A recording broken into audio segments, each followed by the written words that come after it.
సామాజిక సేవలో కాపు సేవా సమితి ప్రస్తుతం పుట్టగొడుగుల వలె కులమతాలకు సంబంధించిన సంస్థలు పెద్ద సంఖ్యలో ఆవిర్భవించి తమ సమాజానికి అవసరమైన అమూల్యమైన సేవలు అందించటం పరిపాటిగా మారింది. ఇటువంటి సదభిప్రాయం సంకల్పం కొంతమంది సంఘ సేవకులకు కలగడం, వారు ఆచితూచి ఆలోచించి తమ వంతు వారి కులస్తులకు సేవలు అందించాలన్న తృష్ణ ఉద్భవించడం, కులం పేరుతో సంఘాలు ప్రారంభించి వైవిధ్య సేవలు అందించడం బహుదా ప్రశంసనీయం. మచ్చుకు కొన్ని సంఘాలు నాయుడు సంఘం, కమ్మవారి సంఘం, బ్రాహ్మణ సంఘం, రెడ్డి కుల సంఘం, అరుంధతీయుల సంఘం, ఆర్యవైశ్యుల సంఘం, ఎస్సీ ఎస్టీ తెగలవారి సంక్షేమ సంఘం, ఇలా చెప్పుకుంటూ పోతే ఎన్నైనా ఉన్నాయి. ఈ సంస్థలు చాలా వరకు తమ బాధ్యతలను ఆశయాలను బృహత్తర కృషితో మహత్తరమైన విధంగా కొనసాగిస్తూ వారి సేవలకు అద్దం పడుతోంది. ఈ విధంగా సేవలు అందించటం, తమ కులస్తుల బాగోగులను వారి శ్రేయస్సుకై నిస్వార్థంగా అందించటం బహుదా ముదావహం. ఈ కోవకు చెందినదే చెన్నైలో కాపు, బలిజ, తెలగ, ఒంటరి తెగల ప్రజల నిర్మాణాత్మక పురోభివృద్ధిని ధ్యేయంగా ఆస్వాదించి స్థాపించబడింది కాపు సేవా సమితి. వ్యయ ప్రయాసలకు వచ్చి సమితి స్థాపనకు నాంది పలికిన వారిలో గూడపాటి జగన్మోహన్ రావు, బి గురవయ్య, ఎంఎస్ మూర్తి, సి సూరిబాబు, రవిరాజా పినిశెట్టి ప్రముఖులవుతారు. గూడపాటి జగన్మోహన్ రావు గారి కార్యసాధనా ప్రభావంతో శ్రీకారం చుట్టబడి ఆగస్టు 7, 2016న ప్రథమ సమావేశం తమ కులాభిమానం ఉట్టిపడేలా రూపొందించబడింది కాపు సేవా సమితి. ఇది 2018వ సంవత్సరంలో registrar of societies government of తమిళనాడుచే రిజిస్టర్ చేయబడింది. సినీ నిర్మాత, దర్శకులు, నటులు అనేక విప్లవాత్మక చిత్రాలను తెలుగు ప్రజలకు అందించి వారి ఆదరాభిమానాలను చూరగొన్న కాపు కులానికి చెందిన ఏఎం రత్నం చైర్మన్గా, గూడపాటి జగన్మోహన్ రావు అధ్యక్షులుగా, బి గురవయ్య కార్యదర్శిగా, సి సూరిబాబు కోశాధికారిగా, ఎంకే మోహన్, జిఎంఎస్ మూర్తి ఇద్దరు ఉపాధ్యక్షులుగా, doctor S V N Prasad, doctor Ramakrishna, S Govindarao, Y Subbarao నలుగురు సహకార్యదర్శులుగా, కార్యవర్గ సభ్యులుగా Anandababu, P R Keshavulu, G Ramarao, Balla Srinivas, N Subrahmanyam, B N Vijayakumar ఎన్నుకోబడి బాధ్యతాయుత పదవులను అలంకరించడం యథాతథంగా ఇట్టే జరిగిపోయింది. ఆనాటి సభ్యుల సంఖ్య 256, వర్తమాన సభ్యుల సంఖ్య 550. ఇవి 2 తెగలుగా విభజింపబడి జీవిత సభ్యులు, 1 సంవత్సర సభ్యులుగా కొనసాగుతున్నారు. కాపు సేవా సమితి నిర్వహించు కీలకమైన, విశిష్ట, విలక్షణమైన, వినోదకరమైన ఆధ్యాత్మిక కార్యక్రమాలు వరుసగా ప్రతి సంవత్సరం ముగింపు సంబరాలు, కార్తీక మాస వనభోజనాలు, కళ్యాణ పరిచయ వేదిక, ఆధ్యాత్మిక పుణ్యక్షేత్ర యాత్రలు, పండుగలు, సాంస్కృతిక కార్యక్రమాలు, పేదలకు ఆర్థిక సహాయాల అందజేత, సభ్యులకు సహాయ సహకారాలు, కాపు నాయకుల సేవలను, ధార్మిక నడవడికలను గుర్తు చేసుకుంటూ కాపుల అభివృద్ధికి, కుల వ్యాప్తికి, పరిరక్షణకి అహర్నిశలు కృషి చేయుట, ఇలా ఎన్నో విధులను నిర్వహించడం జరుగుతోంది. టీఎన్టీ న్యూస్ కోసం వసుంధర. టీఎన్టీ ప్రేక్షకులకు కాపు సేవా సమితి తరఫున శుభాభినందనలు. చాలా సంతోషం అండి మీతో ఈరోజు మాట్లాడటం. కాపు సేవా సమితి ప్రారంభించడానికి మీ యొక్క ముఖ్యమైన ఉద్దేశం ఏమిటి? ముఖ్యంగా చెప్పాలంటే మన ఈ చెన్నై నగరంలో కాపులు, బలిజ, తెలగ, ఒంటరి అనే డిఫరెంట్ కుల పేర్లలో అక్కడక్కడ రెడ్డి ఉండడానికి అక్కడక్కడ నివసిస్తున్నారు. వాళ్ళందరినీ పరిచయాలు పెంచుకోవాలని, దగ్గర ఒక ప్లాట్ఫామ్ తీసుకురావాలని చెప్పే ఉద్దేశంతోనే ఈ కాపు సేవా సమితిని స్థాపించడం జరిగింది. అలాగండి. దీని ప్రేరణ ఎలాగైంది ఏర్పాటు? ప్రేరణ ఇప్పుడు వచ్చి మనం ముఖ్యంగా మన కాపులు, బలిజ, తెలగ కులాస్తులు ఇక్కడ ఉన్నారు. ఇక్కడ ఉండే పిల్లలకి అంటే అబ్బాయిలకి, అమ్మాయిలకి సంబంధాలకి చూడాలంటే ఎక్కడ ఎవరే ఉన్నారో తెలియకుండా ఉంది. ఆ ఉద్దేశంతోనే ముఖ్యంగా మనం ఒకరికొకరు పరిచయం చేసుకుంటే మన అమ్మాయిలకి, అబ్బాయిలకి సంబంధాలు చూసుకోవడానికి మంచి అవకాశం ఉంటుందని చెప్పేసి ముఖ్యంగా స్థాపించడం జరిగింది. అవునండి. ఈ దిన ఇప్పుడు చెన్నై పట్టణంలో కాపు సేవా సమితి ద్వారా ఎన్నిసార్లు కళ్యాణ వేదిక నిర్వహించారు? ప్రతి సంవత్సరం జరుగుతుందండి. ఎన్నేళ్లుగా జరుగుతుంది?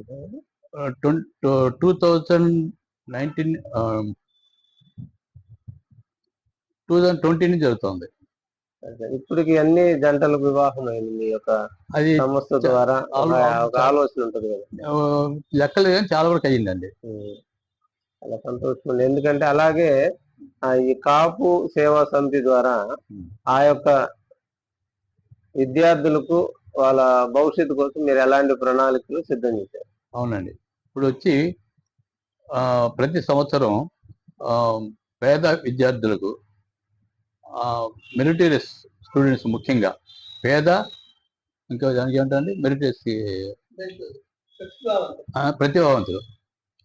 ప్రతిభావంతులైన విద్యార్థులకు నగదు రూపంలో సహాయం చేయడం జరుగుతుంది.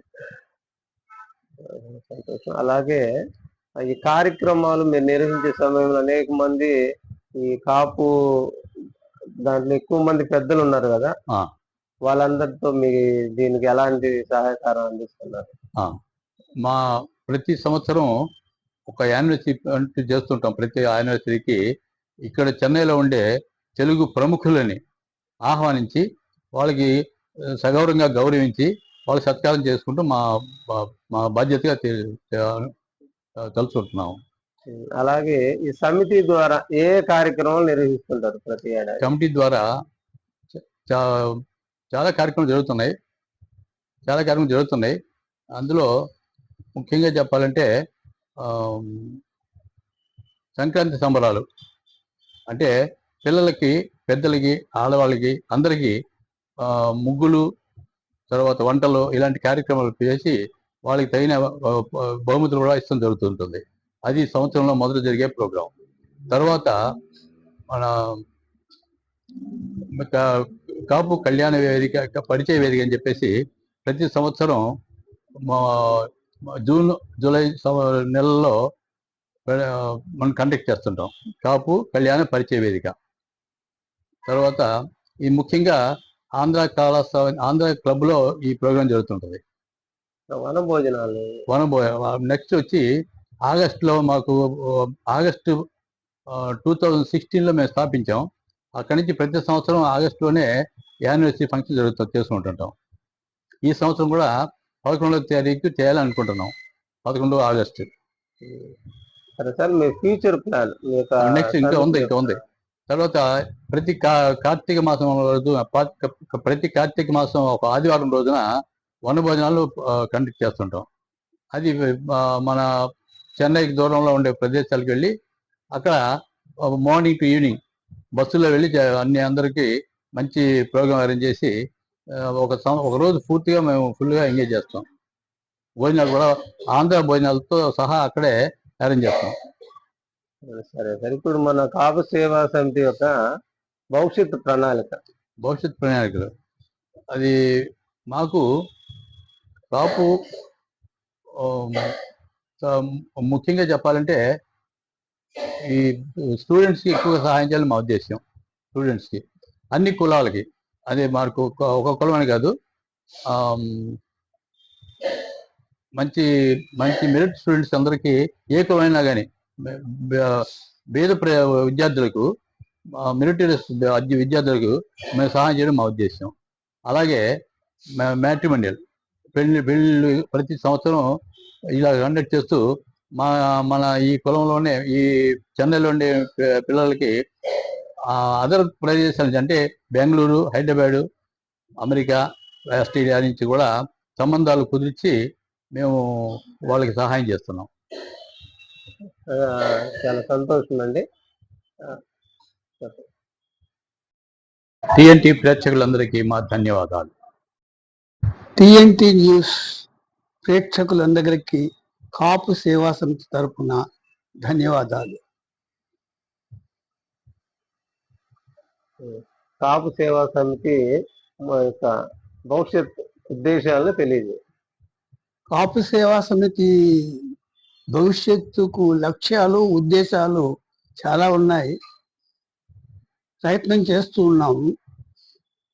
అధ్యక్షులు గూడపాటి జగన్మోహన్ రావు గారి ఆధ్వర్యంలో మా కమిటీ సభ్యుల యొక్క సహాయ సహకారంతో అనేక ప్రాజెక్టులను ప్రవేశపెట్టి దాన్ని విజయవంతం చేయాలనేది మా కోరిక. అందుట్లో ముఖ్యంగా మా అధ్యక్షుడు చెప్పినట్లుగా ఈ కాపు సేవా సమితి యొక్క ముఖ్యోద్దేశం ఏమంటే, మా జాతిలో అంటే కాపు, తెలగ, బలిజ, ఒంటరి తెగలకు చెందినటువంటి ప్రజల్లో ఈ వివాహ విషయంలో పెళ్లిళ్ళు కుదరకుండా చాలా బాధపడుతున్నారు. ఈ విషయం మాకు తెలిసి వచ్చి ఎలాగైనా మనము దీనికి సహాయం చేయాలనే ఉద్దేశంతోనే ఈ కాపు సేవా సమితిని ప్రారంభించాం.